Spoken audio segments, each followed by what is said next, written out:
All right, so this morning, Representative Chandler will be answering our questions, and I will not let go of this microphone. There's a reason for that. We just want to make sure everyone gets a chance to ask their questions of the representative.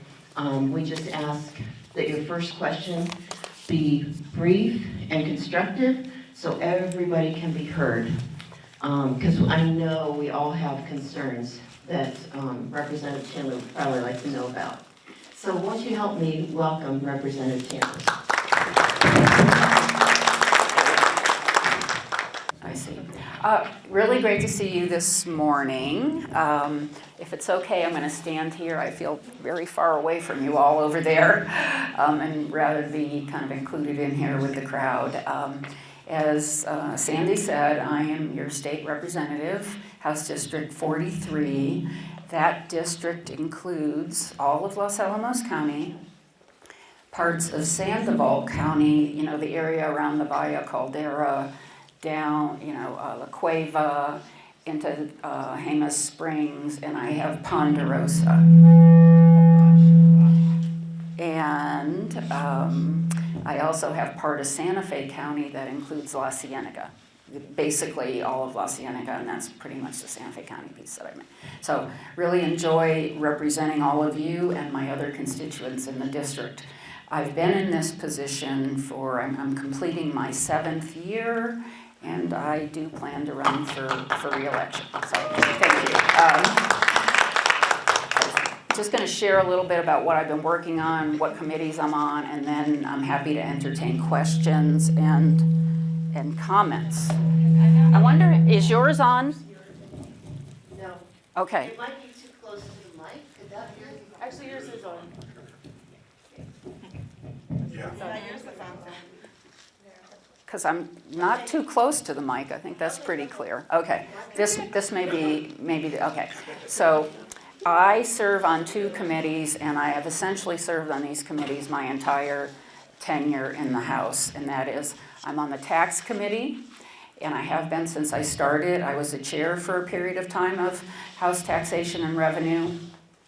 I am also on the House Judiciary Committee, and I am the chair of that committee and have been for, 3 or 4 years now.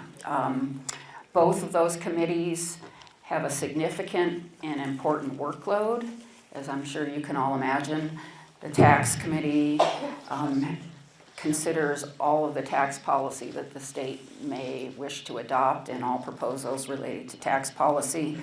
And House Judiciary has an extraordinarily broad range of items that we touch on. Of course, the criminal code is one obvious one, but there are many other things that we touch on, all sorts of public policy around labor issues, union issues.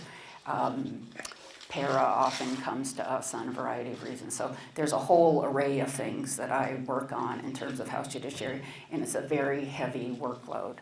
So, for example, I had 389 bills referred to House Judiciary last year, whereas, let's say, the Tax Committee, 75. So you get a sense of the scope and, kind of the workload. Often that means not all bills are heard, which can be a disappointment for some of the members. And what the chair's job is, in part, is to weigh priorities and determine what the House should be considering. And, that's a blessing and a curse. It gives me a certain amount of latitude in terms of shaping state policy, but it also is a little stressful when people aren't happy when their bills aren't getting heard. So I have an interest in labor and employment issues. That's what I worked on my entire career as a lawyer. So I have a natural affinity for those kinds of things. And frankly, I have a natural affinity for trying to support workers in the state. So you will see that reflected in a number of the bills that I bring, including the Paid Family and Medical Leave Act bill, which I'm happy to discuss with you today. The things that I'm working on now in advance of the 30-day session are continued ways to try to get our arms around the use of artificial intelligence and what kind of guardrails need to be in place.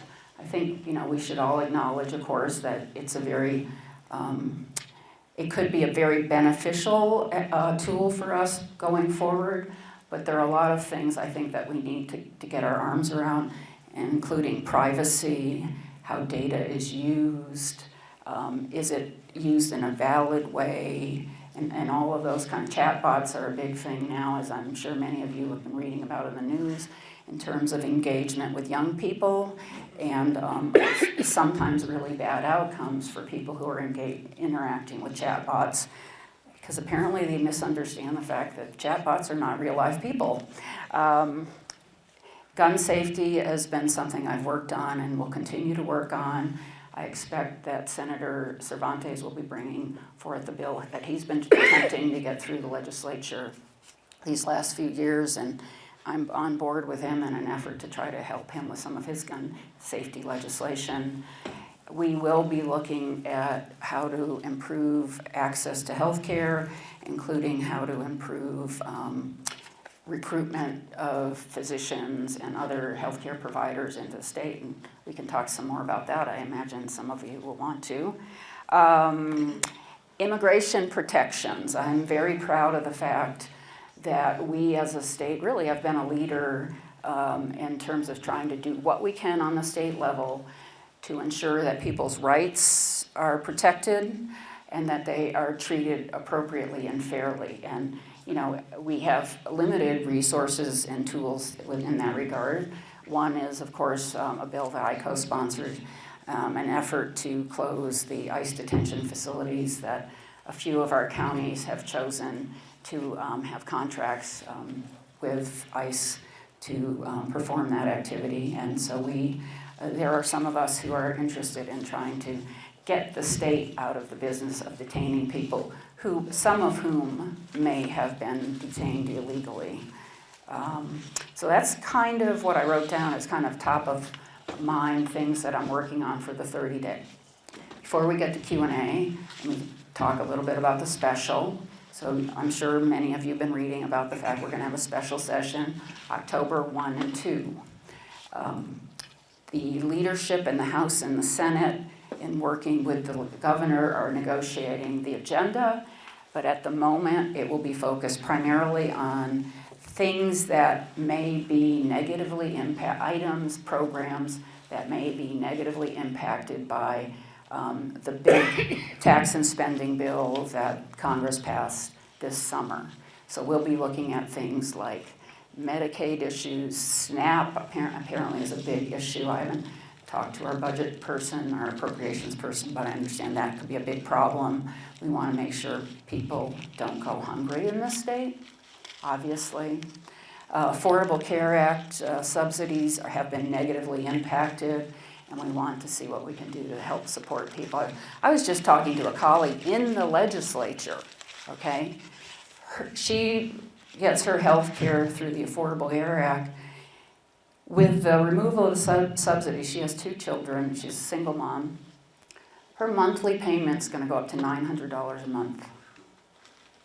And I'd like to think that we can all agree that is not an acceptable approach for people to obtain health care, where that is a huge portion of a person's budget, and it's really just not right. So we will be looking at ways to try to improve access to health care in light of the fact that the federal government apparently does not support the view that everyone is entitled to fair access to health care. So that's the special, likely a narrow agenda. There are efforts to expand it.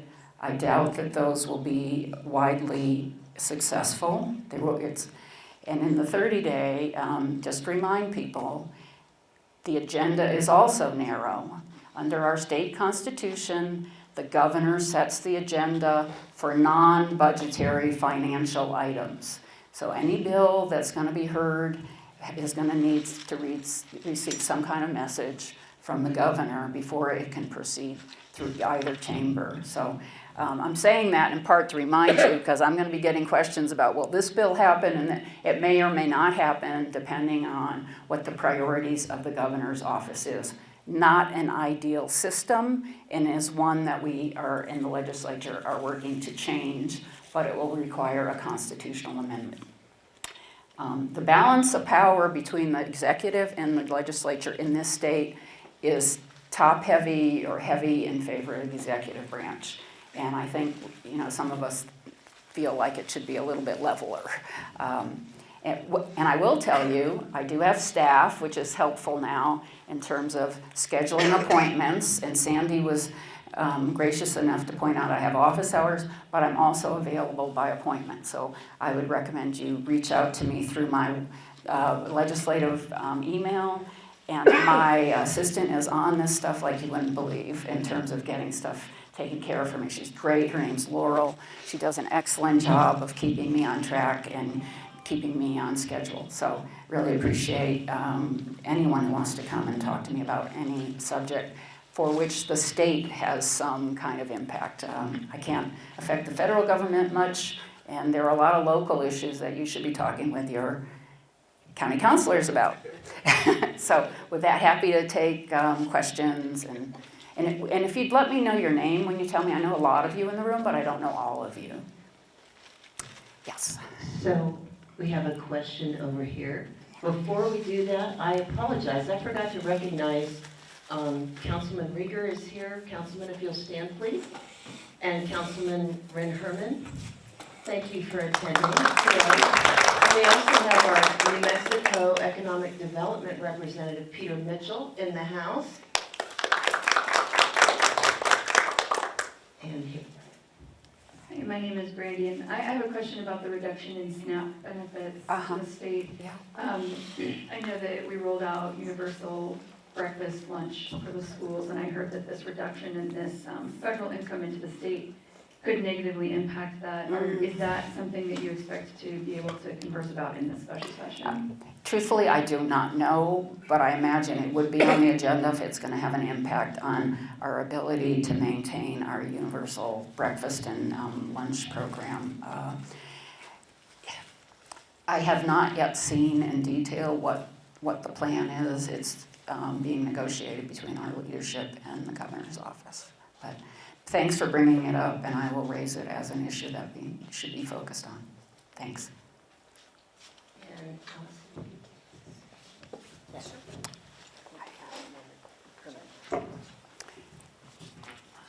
thank you.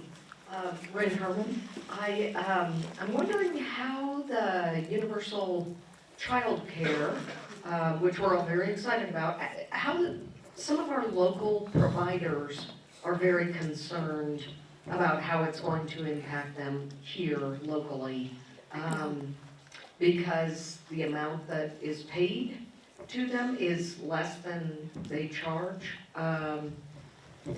Do you see how that? Well, so far what I know about that program is they are taking public comment on the proposed rule. Okay. So, I mean, that's the information that I saw. There's a comment period that I think ends October 9th, or there's going to be some kind of public meeting to get. Tomorrow night is the first one. Okay, so any concerns that are that providers have, that should be the first step in trying to have it addressed. That's why one has public comment on these kinds of things, because often when you're preparing a draft rule, you don't fully appreciate the implications for each individual community, because they're different, right? So that's one thing I think is important, because before we ask the legislature to step in, is make sure the providers are sharing their concerns. I have reached out and plan on following up with some of these issues. It has been pointed out to me, however, that part of this derives from the so-called star rating that child care providers have, and those that have high star ratings tend to do better in the formula than those who do not. And you can understand what the motivator is there, right? The state's encouraging child care providers probably to extend themselves and try to get higher star ratings. That's kind of this carrot, right?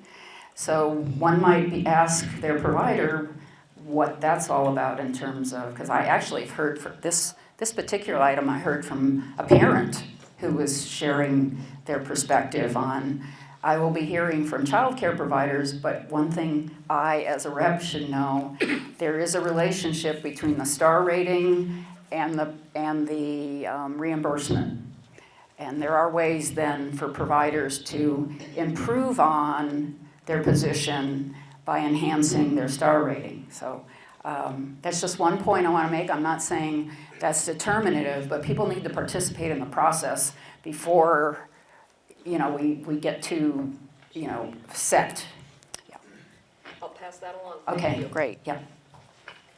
Yes, sorry. Mike Holtzclaw, and just to kind of piggyback on the childcare, I think another kind of unintended consequence or impact is, what is this going to mean for education that trains the workers in this? Yeah. And so needing resources to increase the bandwidth, because a lot of now current folks don't meet the criteria, and so they're going to have to go back for training. So just another thing to just kind of throw in there to say, great, universal childcare, but we then have to do some other things to really make it come to fruition. 100%, Mike.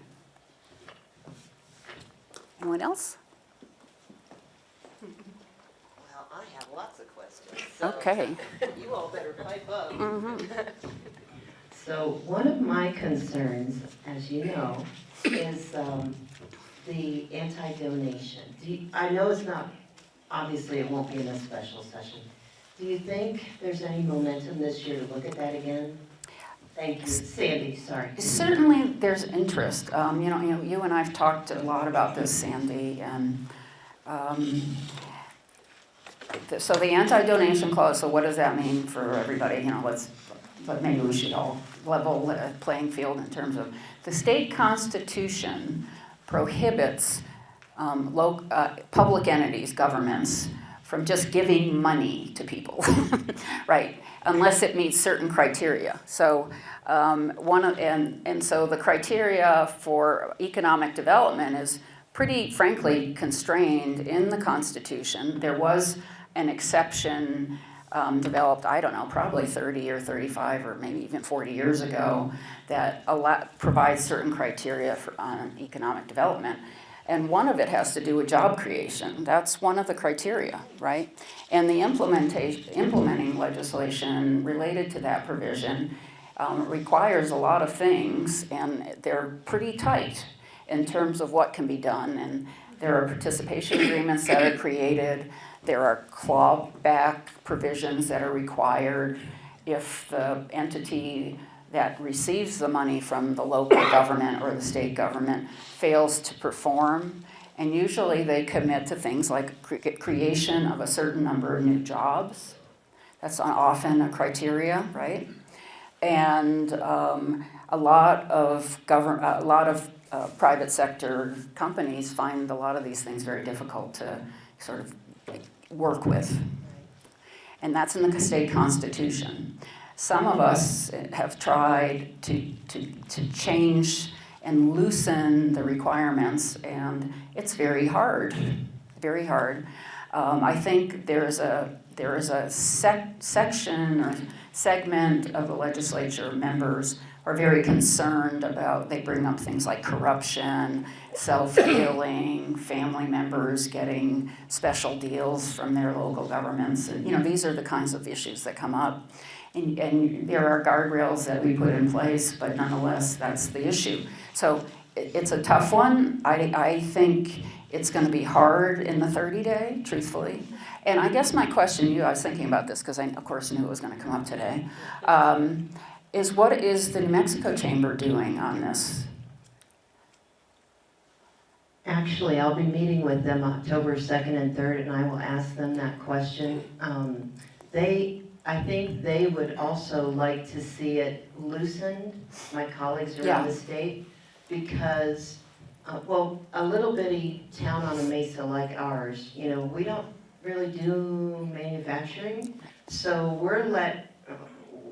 we're let out of a lot of opportunities. And I don't know if retail LEDA is supposed to encompass everything else. Yeah, But it seems like there are a lot of constraints. It is not easy to go for our organizations to get any kind of economic development assistance. that's right. Um, Yeah, and truthfully, like I said, I was thinking about it. I have rarely heard from the New Mexico Chamber of Commerce on this point. I will bring that up. They do show up when they want to oppose something, and they show up in force, and they all write you little emails about the evil of things we're trying to do to help workers in the state.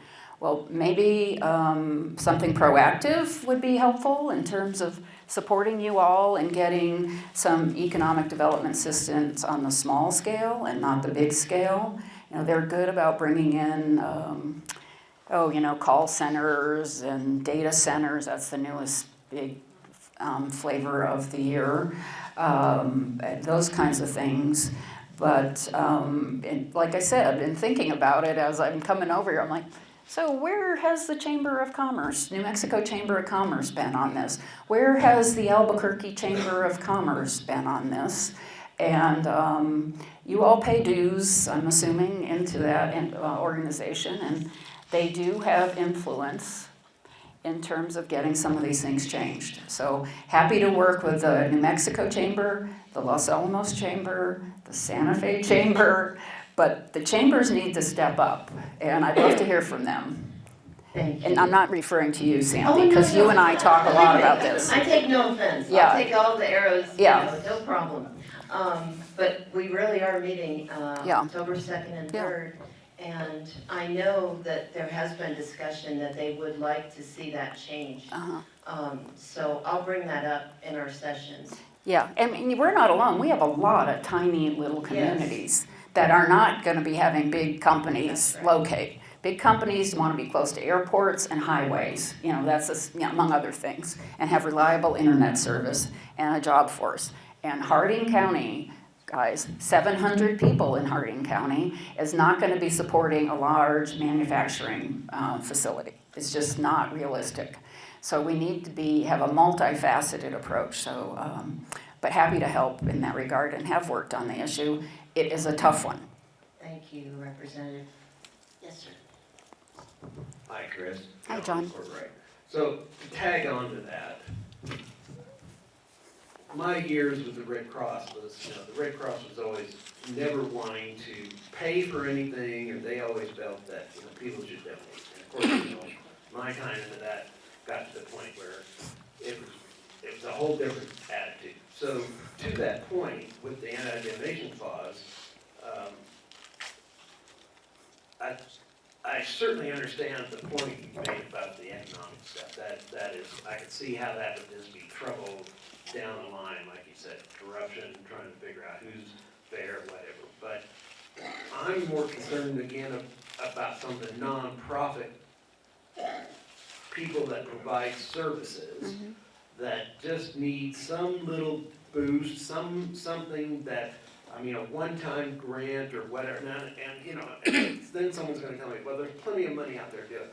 But the problem comes up is some of those requested items, and I can't give you an example, really need to come from the state, or, I can see maybe a volunteer ambulance service just needs some assistance to get a new ambulance. They don't need assistance, they're not making money on that, but so I think, your point about trying to loosen that clause up, is that, what's the other side of it? That actually, there is a very active not-for-profit kind of consortium, coalition, I don't know.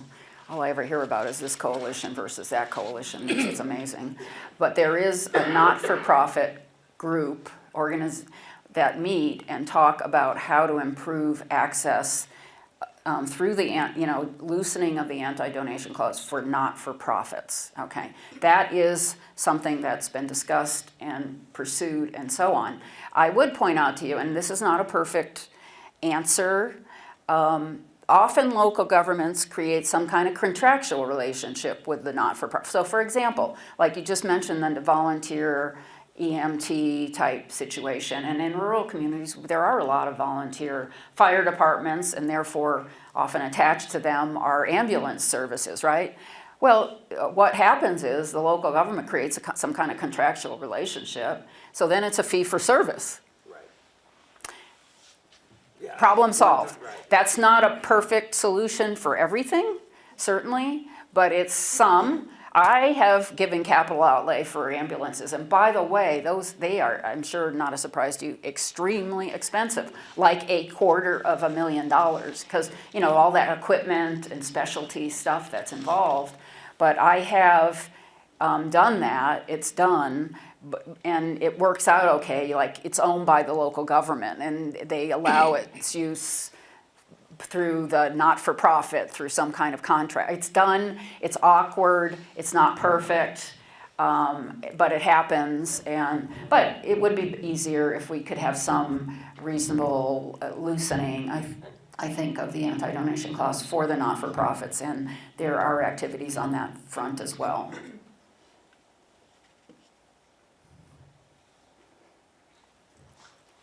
Hey, David. Okay.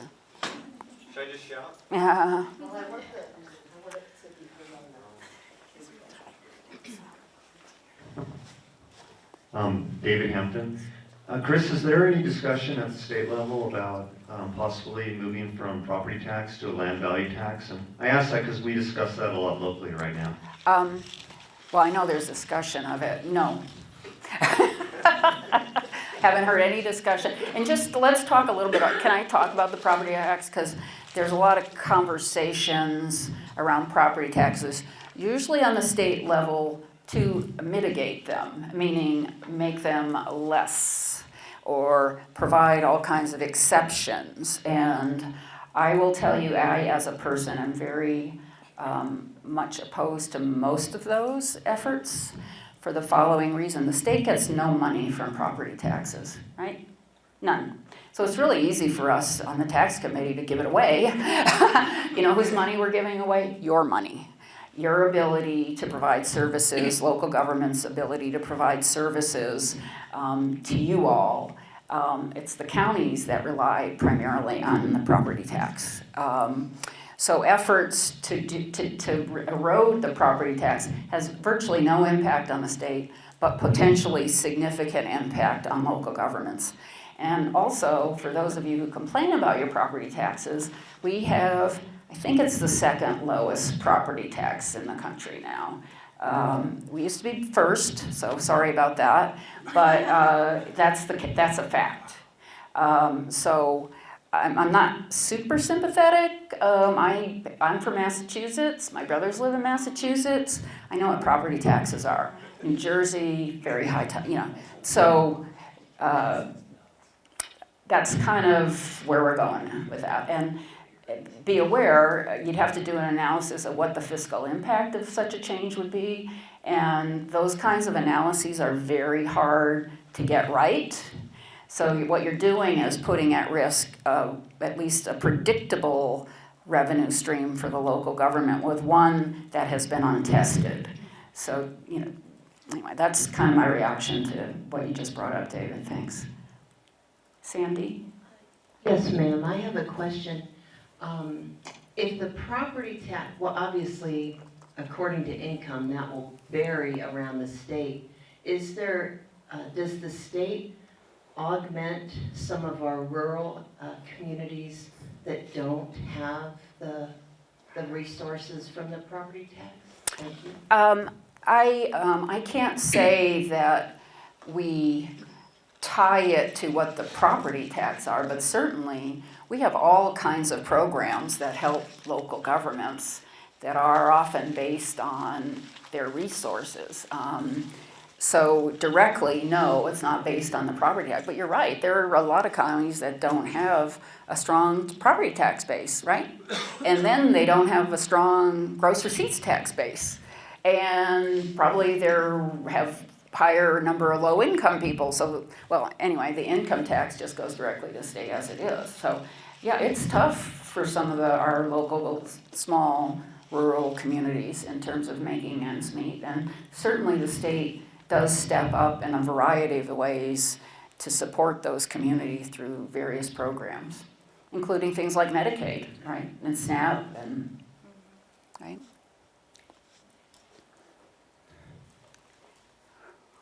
Hi, Chris. Lisa Hampton. I'm just wondering whether in the next regular session that the legislature is going to look at interstate compacts again for medical workers. I'm almost 100% sure of that. And just to point out to you all, the House passed, I don't know, some number, maybe 7. I mean, there were like 9, and you can only get so many things through in a session. There were a large number made it through the House. But can I ask you something, Lisa? Sure. Why do you care? And that's a serious question. What do you think it's going to do? Hope you don't mind my asking you. We're friends, so I know we No can have problem. this I'm the conversation. chair of the Health Council, so Oh, good. Okay. I should be able to answer that. I think we feel that it will invite more providers from out of state in all the various fields into New Mexico and not require them to just be licensed in New Mexico. Oh, okay. So I want to just clarify for people what the compacts do, because that's not quite right. So if you're a member of the compact, that means a doctor who is in a state that is a compact state, and that I'm using doctors, but there are nurses and physical therapists, and there's a whole litany of healthcare professionals that have compacts, but let's just use the doctor thing. They can get what they call a compact license, all right? And you probably pay a little bit more. Maybe you have to, I don't know if you have to fill out more forms. So you pay a little bit more and you have a compact license. That means that if you need to provide some temporary services in New Mexico and we're a part of the compact, you can do that. You can do that either by video or phone. You could do that if you wanted to cross the border and provide, because we have, Texas and Arizona doctors. It doesn't mean you can move here and you don't have to do anything else.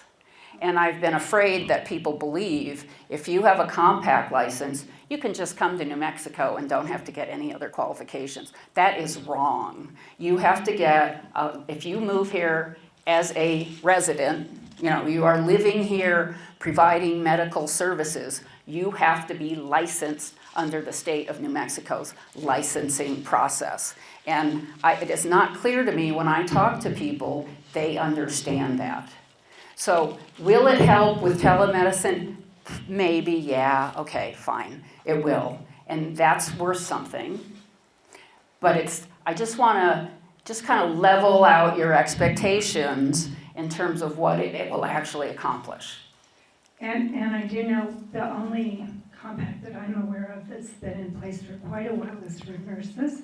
Yeah. And I believe like 80% of the nurses in the state are part of the compact. I think I read that in the Albuquerque Journal.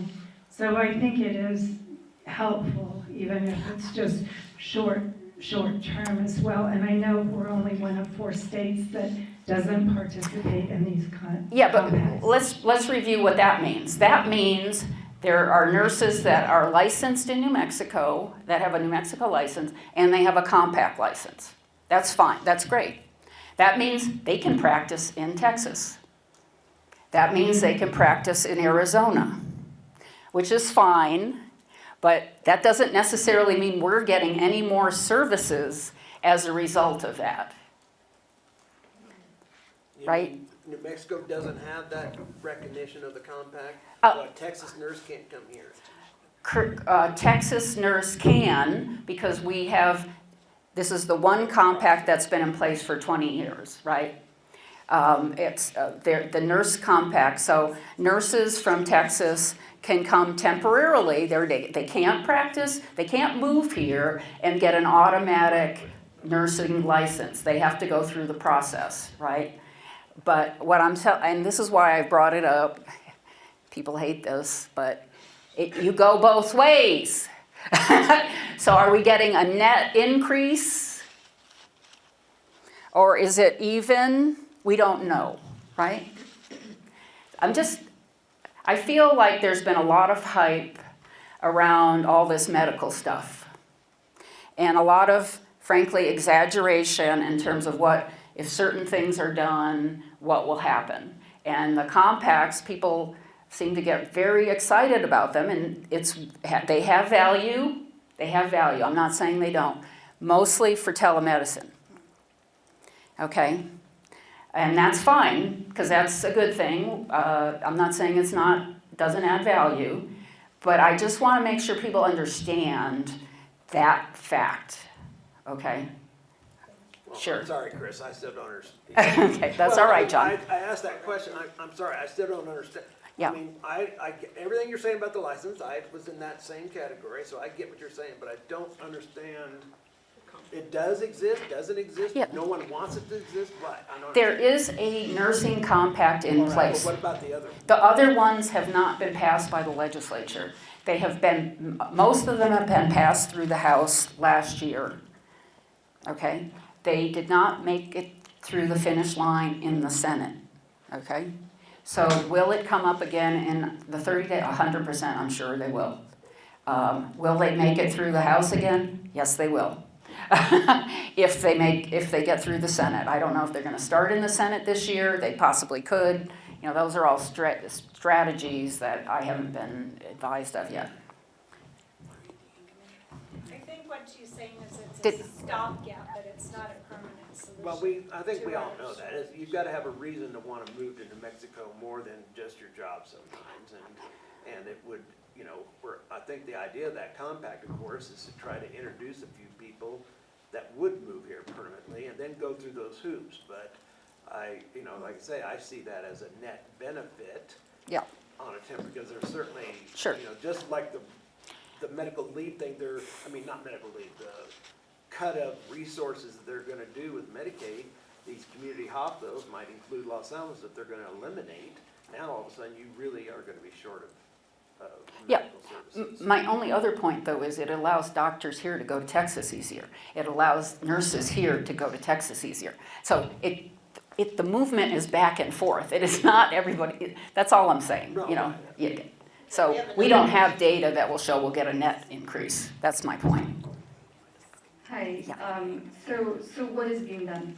This matters a lot to me because my child was in a very severe car Yeah, accident I 2 know, years ago. I know. But And all of the doctors that were at LAMC were contracted Yeah, doctors yeah. who float around the country. They could not provide the care my kid needed and told us in the hospital, your kid is probably gonna die in the helicopter, you should say your goodbyes.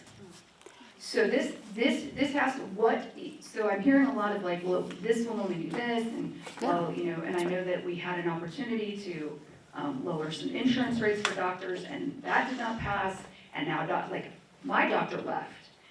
She's like, I'm out of the state, I'm not staying here anymore. So what is being discussed to attract physicians here so that they actually come here, stay here, and can afford to Yeah. practice here? all very good questions. One item I think that's developing a priority is a loan reimbursement program that is actually meaningful. That means, you know, physicians, I'm talking physician, let's just stick to the physician thing, because they carry the heaviest debt load, and certainly people are very concerned about the shortage of doctors in this state and other states. So right now the program is at $25,000 a year, that's the maximum. Well, that's ridiculous for a doctor. Doctor's debt load is $250,000, usually out of law school, if not more. That's the average, $250,000. So one thing that is being discussed is to make the program more competitive with what other states are doing, which would mean, you know, something that gets the doctor here, requires that they practice here for a certain period of time, and that the forgiveness be meaningful, meaning probably take up most of their debt, right? So that is something I personally feel, if we do it correctly and we market it in such a way that doctors are learning about it, and there's a problem with that too, because right now the state does a poor job of even advertising what we do in this regard. That, to my way of thinking, will, I hope, over time help. We are expanding the medical school. And I think you've all been, I hope, learning of that. Obviously, if we grow them here, they're more likely to stay here or come back here after they've completed their residencies. There's talk of expanding residencies in the state, because people who do their residencies in a state often stay in the state. These are the kinds of things. In terms of lowering the insurance rates, that really wasn't a proposal. There were other things being talked about that has to do with litigation management and what happens in the malpractice space that may be discouraging doctors from coming here and or leaving the state. So that's probably what you were talking about in terms of that. And there certainly are some rational conversations ongoing now about what can be done that's reasonable in terms of that. That, remember, balances the need for patients who have been wrongfully injured, and that's what medical malpractice is, get fair compensation, but not necessarily exorbitant compensation, right? And how do you balance that? Because I think people lose sight of the fact it's not just one side of the equation. The reason malpractice is filed is somebody was injured in a medical procedure. Somebody might have been killed as a result of poor performance on a medical procedure, and those people have a right to compensation. And I think that is often lost when we're having these conversations, that we are looking out for the patient when we discuss medical malpractice as well. Sandy? Yes, ma'am. I agree with you. There's definitely a need for malpractice, but is there a way we can approach that accountability through the medical boards? Are they not supposed to police their providers? Yeah. Is there a way to strengthen that enforcement? Yes, but remember, let's be real here. People are policing themselves. And there are a lot of models where entities police themselves, and they're not often the most effective. The lawyers have policed themselves. I bet some of you aren't too happy about that. Doctors police themselves. Sometimes police officers police themselves. We got a certification board that's dominated by police officers. So they often aren't necessarily the most effective way of addressing bad actors. And nonetheless, people who are injured, remember they're injured. So what does that mean? You may never go back to work if something bad happened to you through the negligence of a doctor. Yeah, the medical board can do something about it, but you still have to live. You still have to pay your bills. You still have to get medical care, and those things are provided through. I'd like to say they're provided voluntarily, and often they are. I don't want to denigrate, the people who are really stepping up to the plate, but often the way to get insured compensation is through litigation, right? And do we have, and forgive my ignorance, I've only been a New Mexican for 3 years. Do we have whistleblower, like medical whistleblower protections for the operating room nurses who observe, or the techs? That's a good question. I don't know the answer to that, but I'll look into it because I think that is a very good question, for sure. Thank you. We have another question here. Sure. Hi, good morning, Representative Chandler. Hi. I'm Janice Krish with the Small Business Development Center here. And first, I'd like to thank you and Senator Jaramillo for your support, continued support of the Small Business Development Center.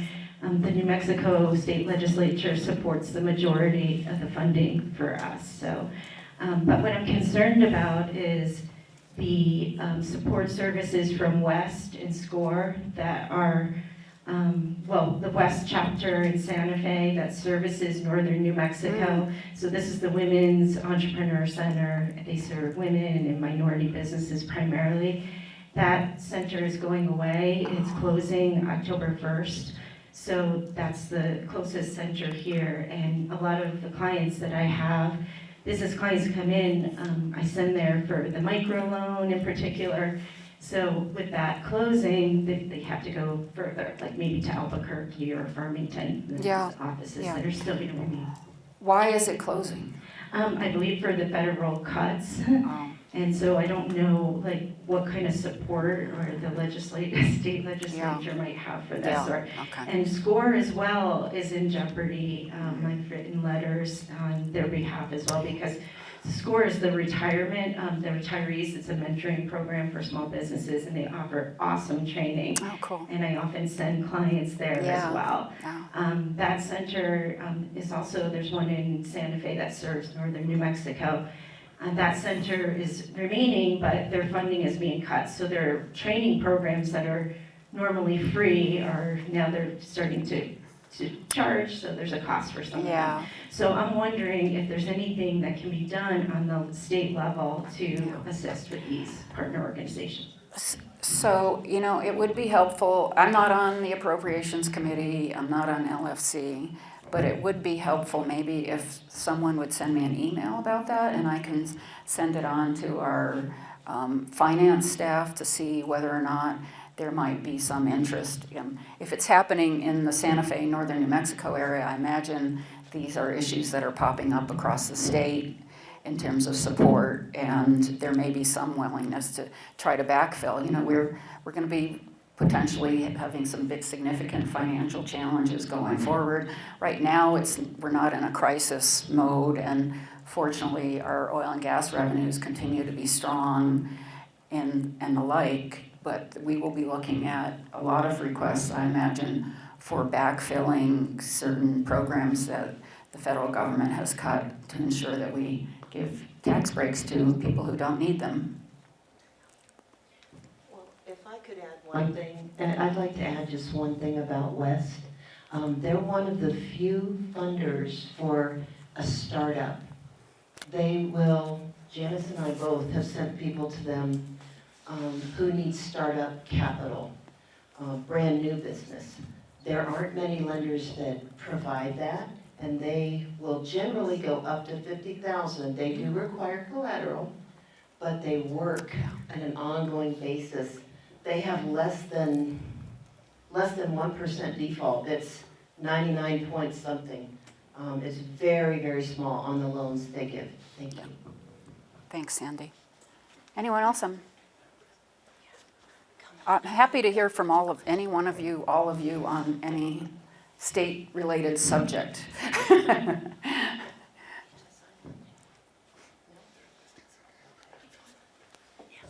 Sandy. Oh, here we go. Hello, I'm Janice Corwright. We all know there's a great deal of turmoil about vaccines and immunizations. Oh, yeah. Yep. And I too am concerned about that Yeah, for our sure. state. On a news segment this week, a map of the U.S. showed that New Mexico was one of the poorest immunization records Really? in the nation. No kidding. Yeah. Mm.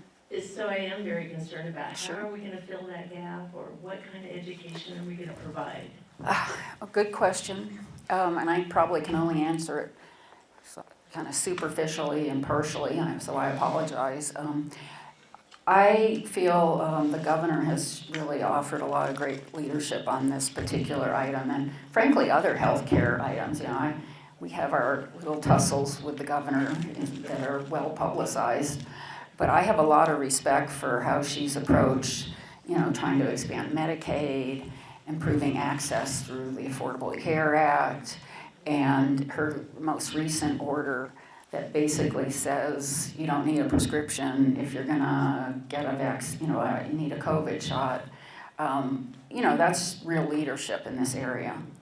I, like you, am very concerned about all the disinformation about vaccines in general. Certainly the COVID vaccine is one, but measles, we're seeing measles outbreaks in this state this summer. People have died from measles in this state and in Texas because they were not vaccinated. So I'm sympathetic, and I will take this up with what the governor's office is doing, because certainly you're right, an education campaign but we are fighting against social media craziness. I'm real concerned. I bet all of you are about the impacts that social media have had on factual information, algorithms that reinforce really, frankly, false information, and that people are buying into a lot of these things. And this is in what part prompts my interest in following what's going on with AI, because that's like social media on steroids in terms of the potential for harm. So it's scary. I will say I do believe the governor's office has been showing some leadership in terms of what's going on. I read in I think it was the Times, but maybe it was somewhere else, they're encouraging people to get their COVID vaccines this week because of the crazy vaccine panel that Secretary Kennedy has put together, and the concern that they'll make it harder to get access to these things. So, and you know what? I just did mine a few days ago. Really happy I did that. And I encourage all of you to do so as well. Smiths had them, at least they did when I was there a few days ago. I just, on that topic, that I have a different question for you. If you are a person my age and you think you are immune to the measles, find out I wasn't. Yeah. I got my titer and I just got my vaccine updated over the summer. I had no immunity to measles, so don't be that person. Following up, because you had brought this up earlier about the ACA and sort of trying to protect that at the state level, maybe is what I am taking. I also know someone whose premium is going to go at $800 a month, so they are just not going to have insurance. Yeah. It's horrible. Yeah, and this is a person who, trust me, like $800 a month is not reasonable. So you said that there's maybe in this special session, there will be some talks about maybe protecting that if we can? Try to improve on how much we can support the program. And I haven't gotten the details, but certainly we're aware. You know, we created something called the Healthcare Affordability Fund, where we're putting money in to try to help people. I know, it's going to be a tough few years, folks. But we are going to do what we can, which may mean some of the wish we could haves may not get funded in the state. So I just want to prepare you for that. You know, we have a finite amount of money. We're in good shape financially. I do want to emphasize that, and we are a rich state in terms of our oil and gas revenue. So I don't want to, suggest to all of you that we're in dire straits. We are not, but we have to balance our budget, unlike the federal government. So every year we have to balance it, and we have to be able to pay for everything. So that will eventually, it's a zero-sum game. You can, at a certain point, we're not going to be able to take care of every issue. Well, one thing also, for the people that cannot afford insurance, once you have no insurance, as many of us know, you can become uninsurable. So this can have long-term effects, even if we fix it in 5 years. So I think we need to keep sight of that fact too. Well, and then there's a strain on the emergency rooms. So, you take from Peter, Paul's going to pay for it. And it's a very short-sighted approach to taking care of those who need health care. Very short-sighted. So I have a very different question now, if I might. Anyone else have a question? Because I don't want to dominate. I have one, but go ahead. No, go ahead, Sam. Well, my question had to do with education. First of all, I really appreciate the governor's leadership and the legislature's leadership on the preschool, funding that, the desire, because that will reap benefits in 20 years, well, even shorter, 10 years. We'll see major improvement just from that, I believe. Are you guys also looking at interventions for middle schoolers or elementary? Thank you. Describe to me what you mean by an intervention, Sandy. I'm sorry. Oh, that's okay. When I think of an intervention, I guess I'm thinking of pumped up tutoring resources, in classroom, enrichment, summer help Yeah. to get kids, because the reading and math rates in the state are abysmal. Yeah. Thank You you. know, I'll give you an honest answer, I don't know. I'm not on the ed committee, but you know, it's certainly something I can see value in, and I'll ask the person who sits next to me on the floor, who's the vice chair of the ed committee, what's happening in that regard. Thank you for all you have done. Sure, of course. Some of us, you know, everybody kind of has their specialty area, and I often look to my colleagues on the education committee to help me with on the educational stuff. I don't profess to be an expert in that area. John? So this is a comment more than anything. To the general room, I've asked Sandy this before, and Chris, this is basically for your information, but for our information. At these meetings, which we've had lots of before, Chris has been in front of big audiences, small audiences.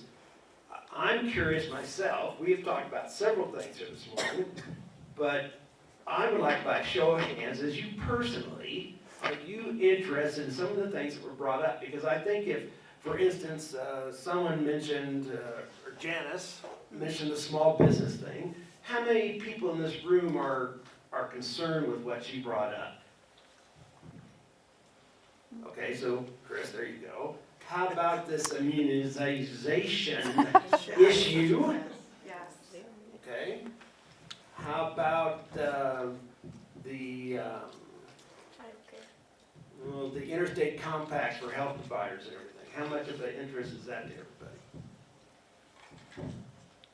And then we've got the monies divided up for everyone, you know, that's trying to make it equal between, you know, the tax revenue and the property revenue. Okay, go on. And then the anti-donation clause. And how the legislation could affect SNAP benefits. Oh, yeah. And then the final one was child care provision. So Chris, I think, again, I think that's a general consensus of this small group. I mean, I think, in other words. What about malpractice reform? Well, I think the healthcare thing is always gonna be, but that's, I'm sorry, that was just, I just kind of knew, I'm always curious to know if someone's addressing one thing that no one else Yeah, cares about. that's fair. That was helpful. Thanks. Okay, well, Plus, it's almost 9, so I know. yeah, this is One not perfect. second. 1 second, we have Ms. Gillian. This is like a total comment, and I just got here, so. I went to the air races in Roswell last weekend, and New Mexico had put a lot of money into it, and they put a lot of money into it, and it was an awesome success. It was really nice. They did a really, really good job. I don't know how many people didn't sleep for weeks, but they did an awesome job. And if they come back and ask you for more money, you should give it to them. Okay, I mean, that has nothing to do with the other major concerns in the world, but they did a really, really good job. Great. It was an awesome show. good. Well, that's good. Good to hear. Did we have any last minute comments anyone wanted to share or questions? Okay, with that then, we'll go ahead and conclude our breakfast. Thank you all for coming. Please take food with you. We have plenty. And thank you, Representative Chandler. Thank you. Good to see all of you. Really appreciate it. Thank you.